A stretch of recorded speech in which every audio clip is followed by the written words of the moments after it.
Hi everybody, Neil Kravitz here. I hope you're enjoying these daily clinical pearls. For this pearl, let's review my Hawley retainers. Now I will say that the number of Hawley retainers that I do have decreased as the number of in-house aligners that I provide at the end of treatment have increased. It's just a function of controlling overhead, but I still provide Hawley retainers. Now, I use AOA Labs in Wisconsin. I am so happy with the quality of product from AOA Labs. Now, the design that I use for my upper arch, so I'll use a horseshoe trim. I like to use a thin amount of acrylic on the labial bow.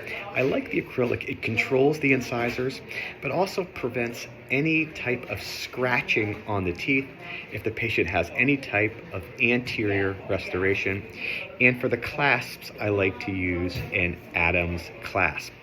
For the lower Hawley, again, I'm using a labial bow, 3-3. I'm using a thin amount of acrylic, but for the clasps, I'm using ball clasps between the 5 and the 6.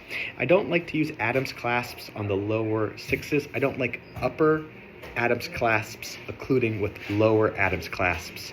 So I prefer to have the upper Adams clasps occluding on the lower ball clasps. Certainly you would not want to do this in an extraction case. I actually don't like Hawley retainers for extraction cases, particularly adult extraction cases, because that space will open up very quickly. If you are going to use a Hawley, you might want to use a C-clasp Hawley for an extraction case situation. But what I'm primarily doing is upper Adams and lower ball clasps. To adjust these clasps, it's very simple.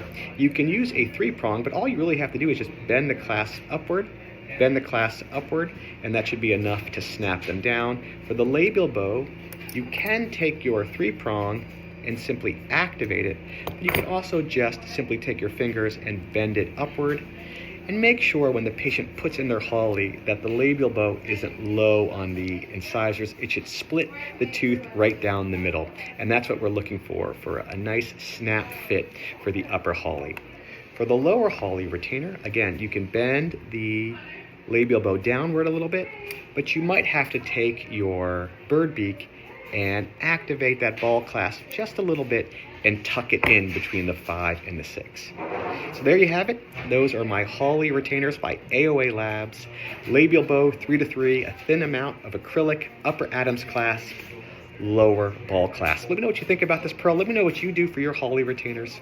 Thank you guys so much for subscribing to this page. Thank you for supporting the JCO.